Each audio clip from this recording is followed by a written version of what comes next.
Shalom, bon Erev Shabbat, Tzav et Shabbat Para. Ce Shabbat encore, on va sortir 2 rouleaux de la Torah. On va lire dans le premier celui de la paracha de la semaine qui se suit, habituellement. Nous sommes la deuxième du 3e livre. Et en deuxième lecture, deuxième rouleau, on va lire la paracha Chukat qui parle de la mitzvah de la vache rousse, Para Aduma. Disent nos sages que cette mitzvah, elle est tellement incompréhensible que le roi Salomon, qui a tout compris, toutes les mitzvot, il a dit, celle-là, j'ai essayé de la comprendre, elle s'éloigne. Plus j'avance, et plus elle devient loin, incompréhensible. Sachant que dans la Torah, nous avons 3 catégories de mitzvot. Celles qu'on appelle Edut, des témoignages, comme Shabbat, comme les fêtes, les téphilines, ce sont des témoignages de la création du monde, témoignages de la sortie d'Égypte, témoignages de l'alliance entre nous et Akadosh Baruch Hu. Et nous avons des mitzvot qui sont mishpatim, des lois, les lois entre l'homme et son prochain, les partages, les voisinages, les biens, les dommages, intérêts, etc. Tout ce qui est mishpatim. Et une troisième catégorie qu'on appelle chukim. Chukim, ce sont des décrets divins qui sont incompréhensibles, comme l'interdiction de manger le porc, se vêtir de sha'atnez, de vêtements de lin et de laine. Ce sont des chukim. Mais para, c'est la chouka. Parce que dans les chukim même, nous avons 2 groupes. Nous avons des mitzvot qui sont chukim, mais qui ont une certaine compréhension, une certaine explication. On a parlé du porc, il y a des explications, dont dit le Ramban, le sha'atnez, pas mélanger le chesed et gvura, les viandes. On peut avoir certaines explications. La mitzvah de Paraduma, elle est absolument incompréhensible. Elle est irrationnelle parce qu'elle est contradictoire. Plein de mitzvot, d'un côté, elle rend impur ceux qui la fassent, elle purifie ceux qui sont impurs. C'est tellement compliqué. Et là, la question se pose. La Torah nous dit Zot Chukat HaTorah. Quand elle parle de la vache rousse, il ne dit pas la Chuka de cette mitzvah, mais il dit Chukat HaTorah. Comme si que toute la Torah est une Chuka.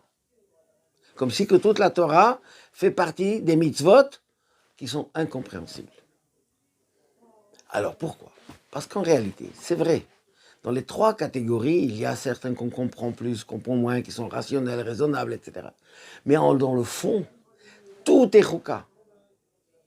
Prenons une mitzvah de Mila. On peut comprendre la circoncision, et pourtant on le fait parce que c'est un décret divin. On ne rentre pas dans les explications rationnelles, il peut y avoir 1000 questions. La mitzvah de Shabbat, c'est évident, c'est Edut. C'est un témoignage. Et pourtant, quand on regarde les règles, les lois du Shabbat, ça dépasse totalement l'entendement. Et toutes les mitzvot, Shabbat, fête, Yom Tov, même entre l'homme et son prochain, en vérité, ce sont des lois qui sont divines et qui dépassent notre compréhension. Quel est l'avantage? L'avantage des mitzvot qui dépassent notre compréhension, c'est quand on fait la mitzvah parce qu'on la trouve bien, parce qu'on trouve que c'est rationnel, c'est valable, etc. Mais quand on change, eh bien, on dit non, aujourd'hui c'est plus valable. Regardez ce qui se passe dans le monde. Les civilisations changent, des choses qu'on punissait sévèrement il n'y a pas si longtemps que ça. Aujourd'hui, au contraire, il ne faut même pas l'interdire. Et tout change, tout évolue. Et en fonction de l'esprit de l'homme, de la situation, des circonstances.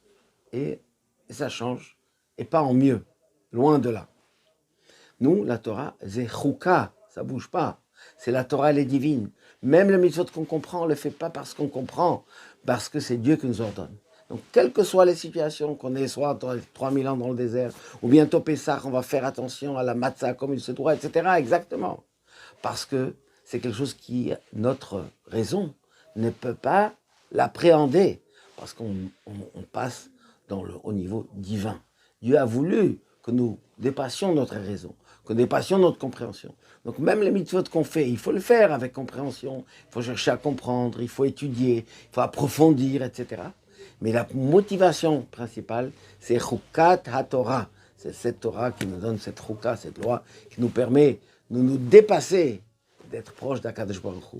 Et grâce à cette mitzvah, la Chukat, et toutes les mitzvot, Dieu nous donnera la santé, la bracha, la parnassa, le bien matériel, le bien spirituel, et bien sûr, le shalom en Israël, que les otages soient libérés, que les blessés soient guéris, qu'on s'arrête dans cette guerre, que Dieu fasse qu'il y ait une victoire totale, et bien sûr la venue du Mashiach imminemment.